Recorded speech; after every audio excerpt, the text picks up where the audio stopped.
on dit Kamere s'oppose, que Zakari rejoint Fachi, ainsi de suite. Kamere et Fachi, ils s'entendent tellement bien. Parmi les bateaux, comme on a eu Félix Antoine Tshisekedi. Il était à Congo, dans un concert à Dadjou, il faut que la presse n'ait yaki, na siko ne na kebo na na oya fali. On va député on va. Ça la député n'enge sengeli, on va interpeller. Francis Kalombo est avocat. Francis Kalombo est avocat. Avocat pour l'administration. Na lobi boye, na kota ba détail wana termine que Francis Kalombo azolo ba en tant qu'avocat. Ba ko mo luka ba sexte bien ba sakari ba basoye. Na mo ko fi mo akoma ko tukeno. Oya oye na ngai ya sakari ba basoye na ko futa. Mais yé mo ko fi na yesa na kaka. Na za ni FCC ni cash na sakari ba basoye. Bon ngape na ko saper na plateforme.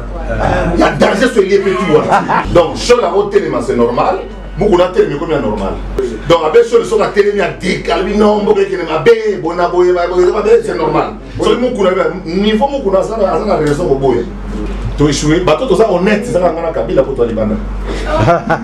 Automatiquement ça va malhonnête, parce que la souba ça la caca, va kota caca, va fina caca. Mais pour ce que on a image à Sika. Il y a Pasteur Moïse Mbiye, image à Sika, il y a Kamere, image à Sika, il y a Zakari. Mon comme propriétaire.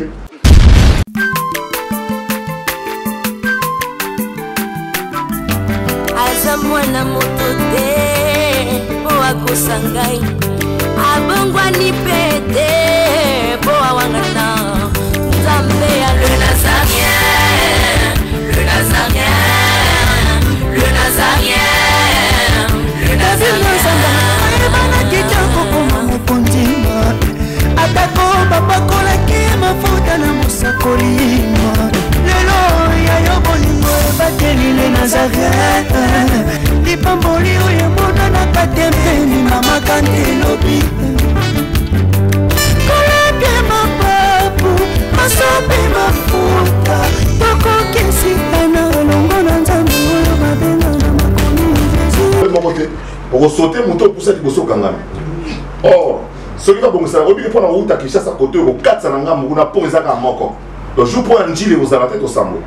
Or bakota ki sense kula bazele zali kino to yebi. Comment ça n'a pas toujours un ancien combattant, on va faire maintenant. Banzera au 4 c'est belé zali, n'a pas ça la pose à mon pensée. Et là autour de ça la ndebonanga hypothétique à distraction, hypothétique à lynchage, tout comme à bolingo. Mboka oyo 80% de bateaux à l'église chaque jour. Mais les mêmes bateaux, pour le comportement tout ça on a zéla, n'a mis na kati. Pasteur à son côté à droite donc mon cambia autoté à 2 minutes. Jour où on a 4 la limité de mon rapport à l'action qui bolingo ezati. La limité ba église zébélé. Bah là il a veillé, on va voir que les intérieurs il faut l'emmener à ton monotone qui d'Abidjan justement. Il faut avion décoller à 7 h, il faut être à l'aéroport à 5 h. Mais il faut l'emmener pour 4 h. Tous autres 4 ça presse, tout comme côté je crois na limité dans autant la lutte. Bah tout bah là il a veillé bazo bima.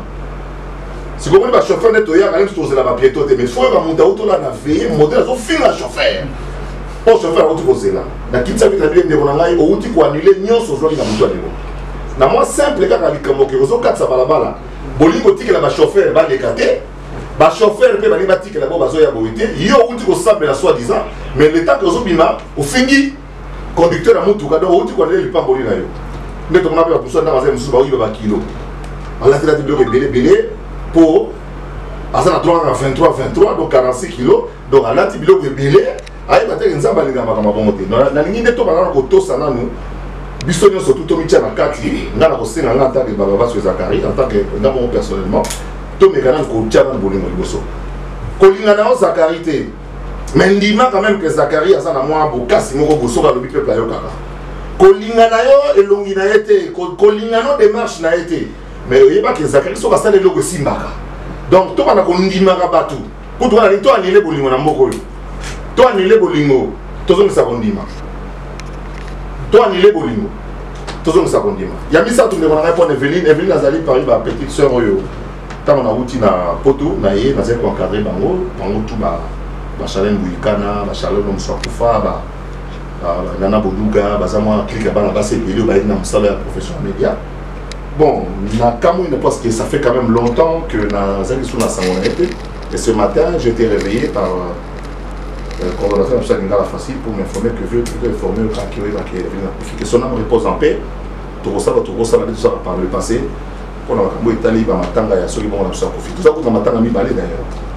Je constate seulement qu'il y a des bâtons dans les roues dans l'avancée de Félix-Antoine Tshisekedi, des avancées qui en réalité ne servent pas la nation.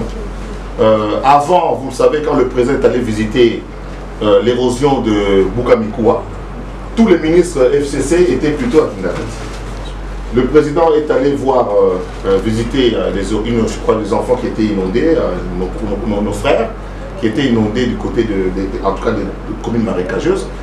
Les ministres FCC étaient plutôt à Mboué-la-Lodge. Je pense que c'est ça qui a fait que, et même dernièrement, le président a présenté des lettres, comment dirais-je, a souhaité des vœux dans une rencontre avec le corps constitué. Le président du Sénat et la présidente de l'Assemblée nationale n'étaient pas là. Ce n'est pas bien. Ce n'est pas bien. Ce pays nous appartient à nous tous et nous savons qui pèse dans ce pays et qui ne pèse pas. Je pense que quand le président de la République veut dissoudre le Parlement, moi personnellement, ce n'est pas parce que je ne suis pas député, parce que je ne l'ai pas été, je n'ai pas été candidat d'ailleurs. Vous l'avez refusé. Je n'ai pas été candidat d'ailleurs. Je pense que si ça continue comme ça, je le soutiendrai dans cela. Mais quand on regarde de près la politique de Félix Tshisekedi, vous vous doutez bien que je suis en train de parler avec lui, je suis en train d'échanger avec lui, vous sentez que pour lui, il veut une inclusivité. Nous étions en train d'organiser quelque chose. Pour lui, il voudrait qu'un jour, lui vienne parler par exemple à la population, qu'il y ait aussi des gens de la Mouka, qu'il y ait des gens du FCC, qu'il y ait des gens de l'UNC devant lui. Donc il veut, ce n'est pas c'est la jouer seul, il veut avancer avec tout le monde. Et il faut qu'il y ait des gens pour faire expliquer, pour faire comprendre aux gens que changeons de mentalité. Il y a un président de la République, attendons jusqu'en 2023, et puis ceux qui voudront être candidats pourront l'être en ce moment-là. Parce que je pouvais aussi m'inscrire dans la logique de dire, ben, comme moi je ne suis pas là, bien on bloque tout en attendant 2023 pour que nous on soit là. Mais entre-temps, ce sont nos enfants qui meurent. Entre-temps, nous n'avons plus de route, nous n'avons plus d'avenue. Donc je pense qu'aujourd'hui, ce qu'il faudra faire, c'est de laisser effectivement Fathi faire son travail et à chacun, comme j'ai dit dans mon speech, que chacun garde sa bande, comme disent les Quinois. Aux ministres, il y a des finances, aux ministres, il y a pour évoluer, et puis nous avons ça, papa, c'est l'unité, la ministère va tout. La question, c'est de savoir le bilan que je fais. Le bilan est largement positif, sauf qu'il n'est pas suffisamment connu. Le chef de l'État a fait énormément de choses. Je suis parmi les gens qui se moquent un peu de ceux qui, enfin, pas se moquer, mais moi je retire ce mot, de ceux qui s'étonnent du fait que les gens ne comprennent pas pourquoi le président voyage. Les présidents, le coût des voyages du président représente, je crois, les 1 centième de ce qu'il gagne. Le président a déjà obtenu 1 milliard gratuit non remboursable, 500 millions de nos amis russes qui viendront ici dans ce pays construire des locomotives. Vous vous imaginez, nous aurons des TGV dans ce pays d'ici 10 ans. Nous aurons des TGV ici.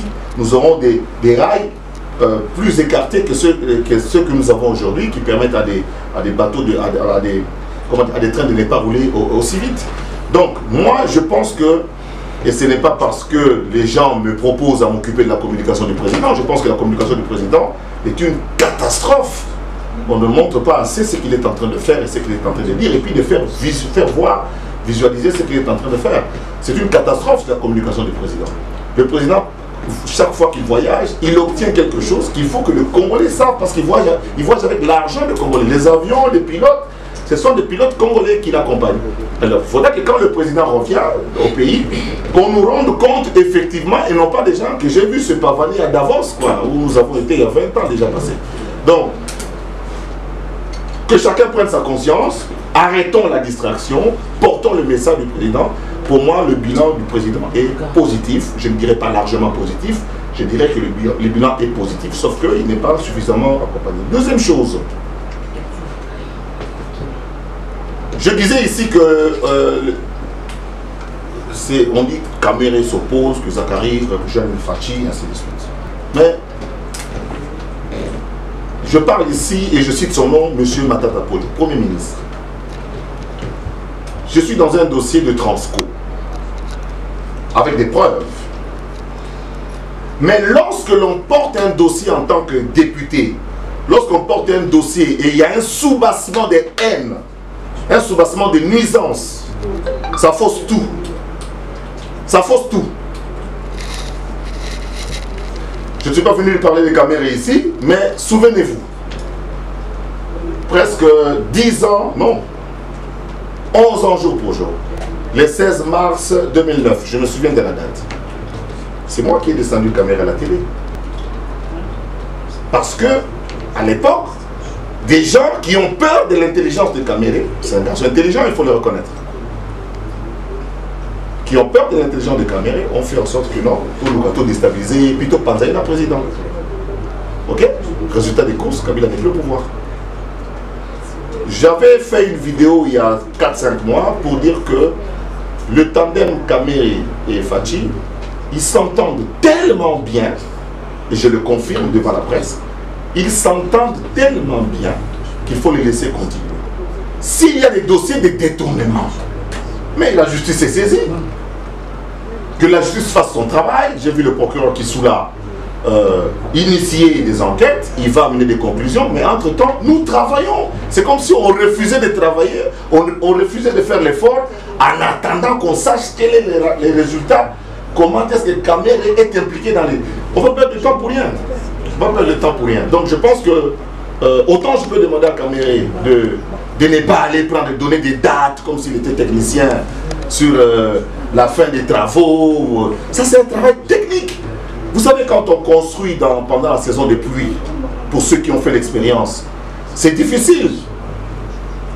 C'est très difficile de construire, surtout une route, pendant la période des pluies. Nous avons parlé à l'époque avec le DG de l'OVD, qui nous a expliqué un peu comment ça s'est passé. Lui aussi, d'une part, il doit arrêter d'aller donner des délais et des dates, n'est-ce pas? Parce qu'il n'est pas, il doit être soumis au droit de réserve en tant que haut fonctionnaire de l'État. Mais en même temps, ce n'est pas normal le lynchage dont il a été victime, un peu comme je l'ai dit, et dont il est toujours victime, par rapport, un peu comme aussi avec le pasteur Moïse. Bisobao toki nara poto nata mabana mobutu avec un problème makasi parce que selon les combattants, le président doit soutenir Kala, on a soutenir Kala, Joseph Kabila za congolais et qui peut doit ba collabo aux alanaï. Mais to le ba so mbo bunda bwa bunda na kini ke bunda libanda. Parmi bato baza bunda wana mokonza ba combattant mo comme on a Félix Antoine Tshisekedi. Lelo Félix Antoine Tshisekedi azana ki chassa comme président. Il y a un combattant. Et s'il y a quelques bateaux, vous avez un kanda bateau. Notamment Moketu. Vous avez un kanda à Moutou, au niveau 600 000. Il y a un voyager, tout le monde a musique qui a fallu. La musique est de 28 honneurs de dignité à Congo.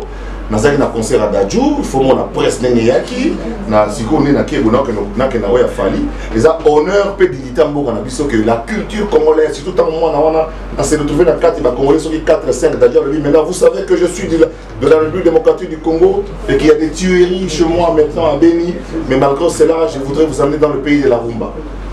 Ba caméra wana to reçoit banda na président de la République ti na ba député ti na ba ministre mtaozora occasion aux ba caméra bon azate il y a euti ba monde entier des États-Unis. Mais Dadjou a fait passer le message pour son pays d'origine avec lequel il n'a rien à foutre s'il veut dire qui peine a été, mais il a dû donner un message pour les gars. Samedi Fadi Rosana na biso samedi le 28 et ngulu papa tout kende pour te noter pour parce que il faut même combattre et vite. Sur la première Zakari au Zelingai aussi les savons les bandes mais Nathan nous Robert sa ministre ça va pouvoir Robert sa DG ya wasala na sala les motions qui mais pour les gars TV on va tala bazane kofi to za ko swana papa on a comme journaliste on a continué comme ça c'est attends on a inventé style là donc ce que Monique Mama Yemo groupe électrogène des athées tu interpelles le DG de Mama Yemo. C'est ça le travail des députés. Tu ne viendras pas pleurer, botter la cause, botter la sombat. Donc, dans ce moment, on va climatiser, botter la cause. Donc, moi qui t'entends, moi qui t'entends. Soni ne voit pas bango ba député. Bah ça, moi député, on va interpeller. Le pouvoir ne se plaint pas, il agit. C'est pour cela que nous encourageons même pour aller plus loin. On encourage le président de la République d'agir. Le pouvoir ne se plaint pas. Le pouvoir ne se plaint pas, il agit. Il faut agir. Vous comprenez? Qu'est-ce que vous avez un passeport diplomatique? Un passeport diplomatique, mais comment on a 4 députés nationaux? Est-ce qu'on a un député national? Mandat dans les Cécile. Mandat dans les Cécile, on a validé le 12 février depuis 2009. Donc, on a se présenter à la poste à frontière, un passeport diplomatique, un député national, même si vous avez un bataille au Japon, il y a un an. Vous comprenez? On a représenté un passeport ordinaire. oyo bakomi journaliste mpo nazongela mosala journaliste na mboka oyo maintenant okende koprovoke bata deuxième te na bapasseport ya oyo naza na qualité nango te yango nabengi distraction totika fatia sa mosala. Francis Kalombo aza avocat. Francis Kalombo aza avocat. Francis Kalombo aza avocat. Aza avocat. Donc aza avocat, il y a avocat pour la administration. Na lobi boye, na kota ba détail wana permis que Francis Kalombo azoloba en tant que avocat. Ngana sengine que totika na ba avocat na tribunal basta musana ba to se concentrer. Tala makamba bien. Mutu to so ka mona makamba ngone ngezolekena. Image ya sécurité wapi. Mais entre temps yebite lobi ya kolia nini. Na sens te. To ça distrait na point wana. To ko luka ko luka ba sextape ya basakali ba baswe. Na mona ko filmer ko mako to keno. Oya oye la ngai ya zakri ba baswe na ko futa. Mais yemo ko fina yesana na kaka. Mais à ko futa ndenge ni. Donc, nous passons plus de temps de futilité. Mon ami, bah ivoirien, bon, maintenant, ivoirien, en Afrique de l'Ouest, à Ming. Bah, réseaux sociaux, on a pas humour, on a rebellé, mais entre temps, ils ont avancé. À Abidjan, en Côte d'Ivoire, chaque semaine, il y a une activité internationale. Chaque semaine, une activité internationale. Bissopé comme il y a, dans les malheurs. Mais, ce qu'on t'a dit, toujours qui part monter. Bah, on s'en a investi, bah, au Dubaï, là, l'observatoire. À partir de $10 000 comme une propriété dans Dubaï. Vous pensez à ça? Mais pour ce que nous avons une image à Sika, il y a Pasteur Moïse Mbiye, image à Sika, il y a Kamere, image à Sika, il y a Zakari. Mon comme propriétaire, on y habite au l'exilère Pamba. Donc il y a un sens dans le Lobela. Tout est la distraction, tout est la moto à moto, à garder bande naïe pour tout voler rien normal. Pour le reste, c'est qui m'a gagné. Moko ya bisogno so. Tout le monde le centre dans la tête. Le Saint-Valentin, tu vois, l'amoureux Mogo quand même, tu as le Congo pour moi. Appelez lui dans le feu. Le chef de l'État n'est pas là non plus pour plaire à tout le monde. Le chef de l'État n'est pas là pour les gens qui enfoncent la corruption. Le chef de l'État n'est pas là pour les gens qui ne font pas bien leur travail. Le chef de l'État est là aussi, pas pour avoir peur des gens, parce que, bon, ça va être de l'huile sous le feu. Le chef de l'État va de manière raisonnable et bien s'adresser demain à travers ses partisans de l'UDPS, s'adresser à la nation. Les sorties du président à l'extérieur sont dans un autre contexte. Ici, c'est au Congo, c'est dans un autre contexte aussi. Je sais que les gens vont demander la dissolution du Parlement, il le sait. Les gens vont demander qu'il fasse partie Caméré, il le sait. Mais je vous dis ici que ceux qui attendront que Fatih fasse partie Caméré vont là, parce que vous les avez monté sur la boutique. Donc, la boutique a mis le salaire, il n'y a pas de coopérer, mais grâce il y a un tel émission. Donc, la boutique va continuer, parce qu'on a bien la Kabila, que le bassin va prendre to évoluer ne to ça ne musala mboka il faut avancer bande ko ngai mboka ekufi to komi distrait papa na ngai ngai na ko lelo ngai na sina longa nzala mais soda voti viso 13 12 wana c'est bon pe ba longa nzala donc on a pas pauvre alors ceux qui ont une idée de la pauvreté ici là n'a pas choix et na remercier mingi attitude na ko ba monter bon pour la il y a Jean-Pierre Bemba, la partie na MLC. Batiki pena fatia ça. Ba ko attaquer na résultat. On l'a dit biso au sala banzela. On l'a dit biso au sala boye. On l'a dit biso au sala. Ba ko attaquer en 2023. Lero yo. To na moi exemple ya parti politique ko na MLC. Oyo bazala ki na bango na compétition te batiki fati pasala. Wana pena ba imoto na musika mutu na ngai. Au sala yo mo bien. Papa, maman, tout le monde a son côté. Naza ni FCC, ni cash, naza kay baba baso. Pour m'appeler na kosa pe na plateforme. Il y a danger sur les petits. Pour m'appeler leader d'opinion. Parti politique en agir, les alliés quelques députés provinciaux, bazali agir les alliés, vote zate, partout dans sa rabat pour ça ni. Donc la sous-provocation. Foutara ba salle, nos partis activités zate, ça va parti politique sa activité. Même au bazar à pouvoir, à Paris, les ça fait des 31e anniversaire pour l'Ikonde Ali. Vous comprenez? Sur l'Ikonde à la raté, mais ça n'a pas été sur l'année sur la palais. Mais les deux, pour nous, tout ce qui a bateau va ça boulot, va ça boulot. N'est pas la scène, n'a pas de rappel à ça boulot. Tu veux gagner? Non, journaliste.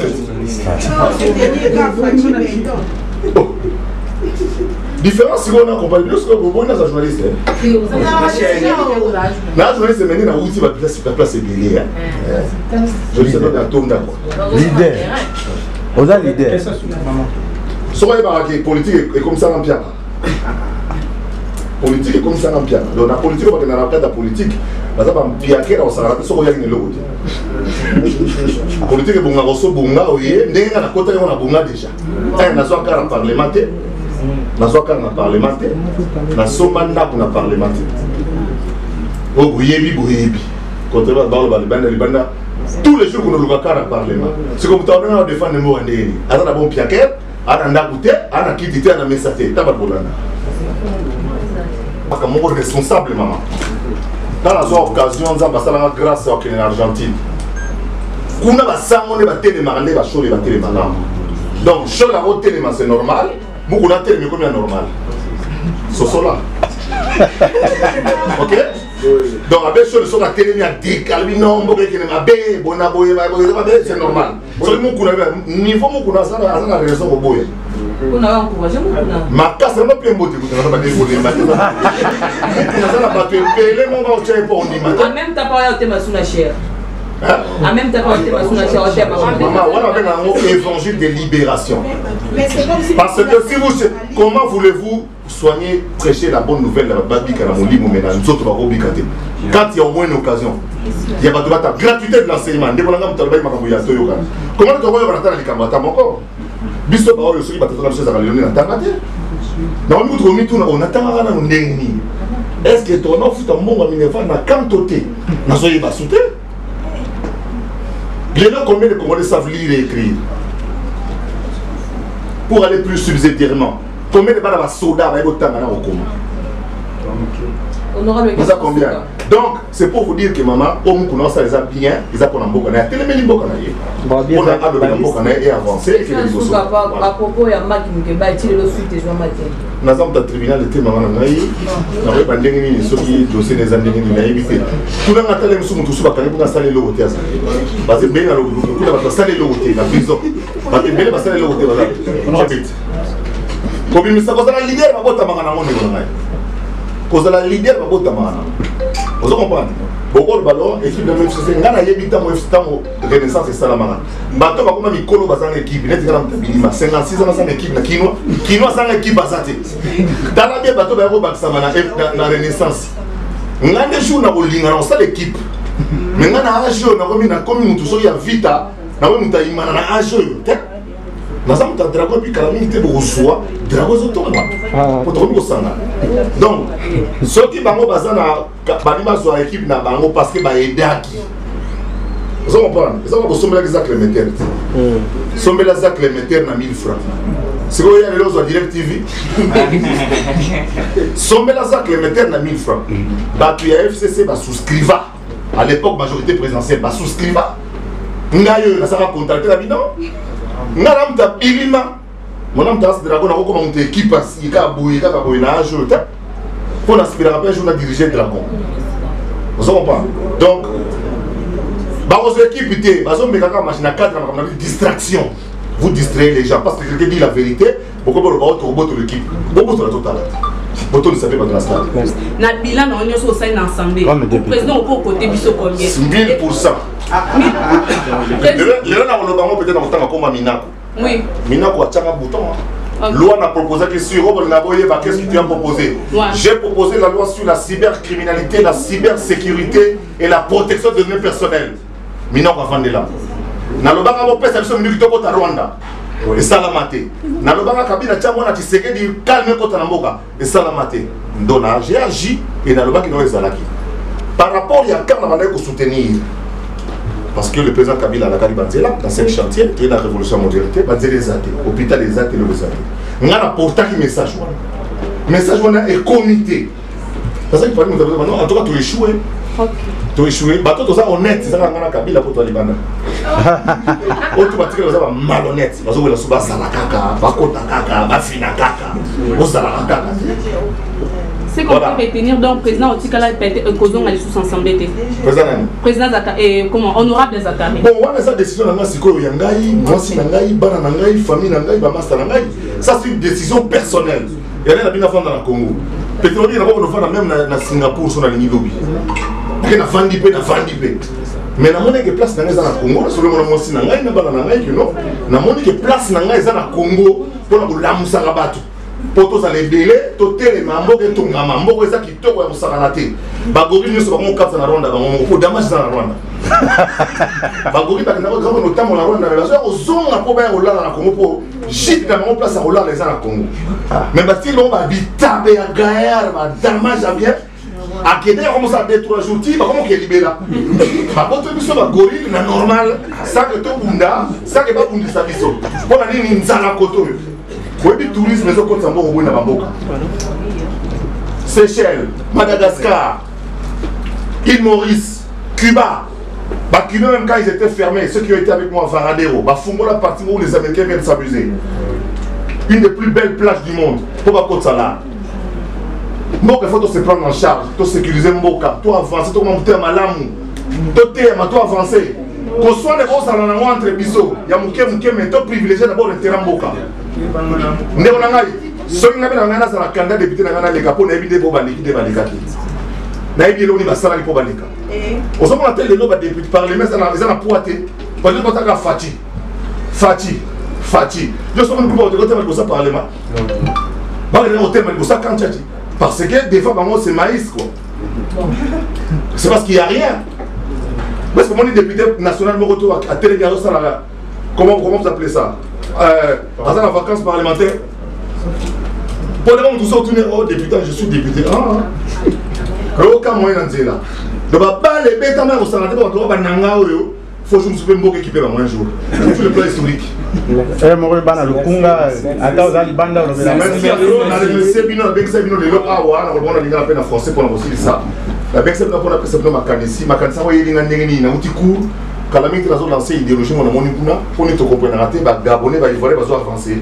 Formation à 4 jours. Il y a des gens qui ont commerce dans mon mouquet au foulou qui s'en va. On a un bonzaté pour voir tout un loisir. Il faut travailler. Comment à partir de $100 au commissariat comme épelé. Donc une formation. Et dans mon thé, il faut que vous formateur.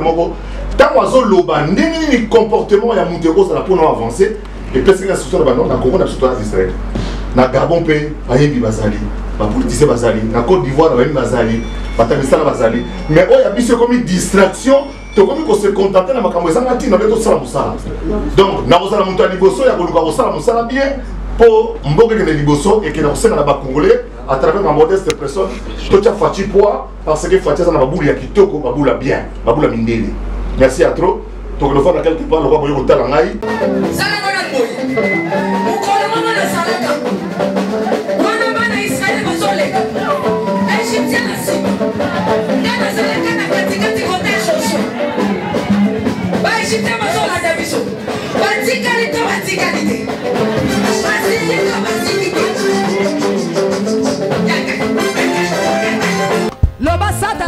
Problème.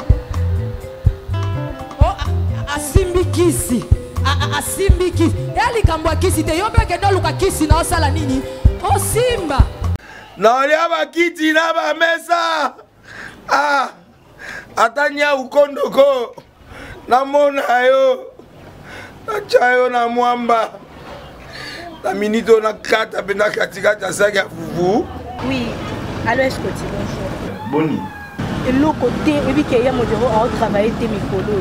Donc, dès que tu as un galère à niveau 0. Tout ça, là, oui. Moi, je suis un bon vraiment mingité. Mais dans autres choses, moi, je suis dans l'agence Nazareth. Sarita qui dit sérieux. Oh.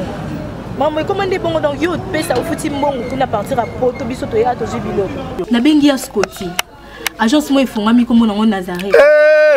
Na kufie agence lisusu ndeke sansu mulongo kuna pour nous là susu kuna iza mambo mulongo te yesi afuti mbongo kuna partir à Poto biso tozoke ko récupérer biloko oli tika boyeko yeso mona makamba bongo na monte bat papesi mbongo kuna biloko ko récupérer biloko oli na agence ezalaka mais yango bandi mama leki nanga yebisi ngai mais na ndimite na lingi na mona kimona mbeso po likamba boye na monde na les salamate mama yebisa kai ba pesi mbongo kuna biso to récupérer biloko kolia awa. Ya solo boutique Nazareta, ezali boutique ou ezali à distribution de produits alimentaires. Ah! Nazali poto sunga bandeko oyo même ba oyo bazana na peu de ressources. Comme on a été bandeko on bazana niveau à Kinshasa même avec un petit rien. Donc à partir à $10, $15. Donc si on a un bon côté, nous devons nous apporter au sungayo à ozuga biloko kolia. Eh maman Nazareta nzamba pambola ya bakse mikole belé awa na sena mokili. Et bon awa tozawa poto yeba adresse awa. La boutique Nazareta est ici à Kubungate, Toza sur avenue Monkoto numéro 1, direction Elengesa. Face à face na église catholique Saint-Vincent. Ah, direction Elengesa, Monkoto numéro 1, à face à l'église catholique Saint-Vincent. Ah, Saint-Vincent d'école.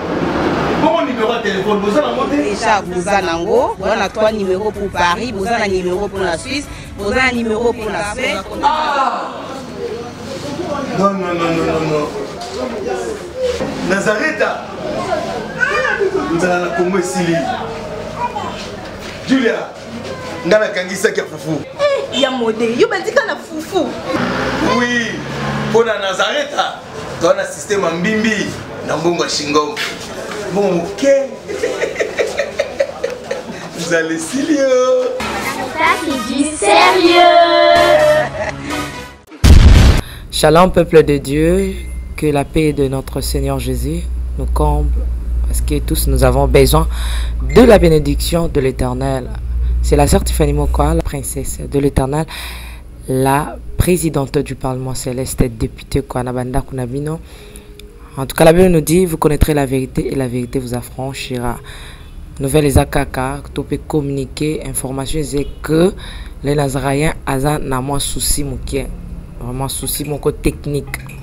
Voilà pourquoi nous vous supplions, nous vous demandons, s'il vous plaît, d'ailleurs que vous accepterez Rabiso na banda kuna bino ka lo lenge tozali. Vraiment to senga na bino na bolinga nkolo, bayo bolinga ka kolanda mingi les Nazaréens. Vraiment, bosunga biso, bo s'abonner dans les Nazaréens News. Donc, neka ke komami wana les Nazaréens News parce que les Nazaréens au ya Kinshasa ne oboye baki liboso ezu un petit problème technique. Donc, moi et toko tsaba vidéo, il y a milai eza vraiment pour l'instant. Donc, voilà pourquoi na bolinga musalo tozala nango tosala libino les Nazaréens News. Dans les Nazaréens News nde ya bino les Nazaréens News les aka les Nazaréens donc ndakwa les Nazaréens okay? Famille les Nazaréens toujours mais news obetika les Nazaréens News ndenge ba komi wana o cliquer na place ba komi s'abonner au s'abonner massivement donc il faut s'abonner ou puis moninga s'abonner ou puis de quoi s'abonner donc vous s'abonner massivement s'il vous plaît bible ngakolo bible ngala certifié bible ngala princesse de l'Éternel je vous aime beaucoup de l'amour de Christ. Donc je disais tantôt que les Nazaréens ont un petit problème technique. Voilà pourquoi nous vous supplions de s'abonner sur les Nazaréens News. Ces derniers temps, nous utilisons beaucoup plus les Nazaréens News parce que les Nazaréens Kinshasa a un petit souci, un petit problème technique. Que le Seigneur nous bénisse, que le Seigneur vous bénisse parce que tous nous avons besoin de la bénédiction de l'Éternel car la Bible nous dit c'est la bénédiction de l'Éternel qui enrichit, ne fait suivre d'aucun chagrin. Au moins, quand émission Talio attaque au Tali, donc toujours sous kakana ba minute choba 1 minute 2 minutes 3 minutes parce que moi to ke mula ezate donc ba témoignage au landio table sainte au landier mission ka au landa oyo attaque oyo landia muke oyo donc cliquez lien où ezana sewana après titrage kazo landara wana donc sur le moni titrage na sewana au mona lien.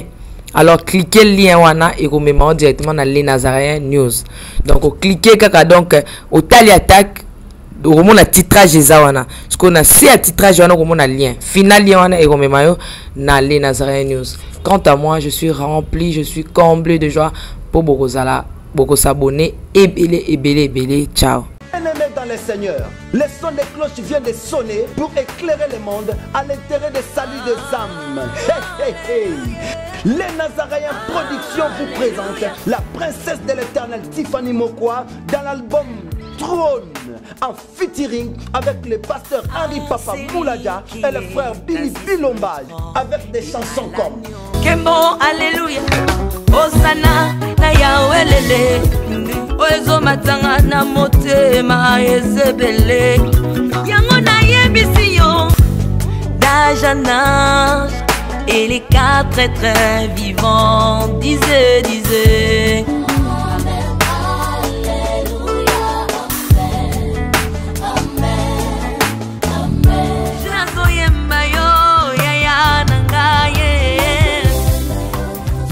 Yozali Isolo nanga ya tango pasi ya. Procurez-vous massivement de cette œuvre à travers les plateformes de vente et de téléchargement telles que Les Nazaraïens TV, Amazon, iTunes, YouTube et autres. Hey, hey, hey. Les DVD, les CD sont déjà disponibles. L'album trône toujours en marche.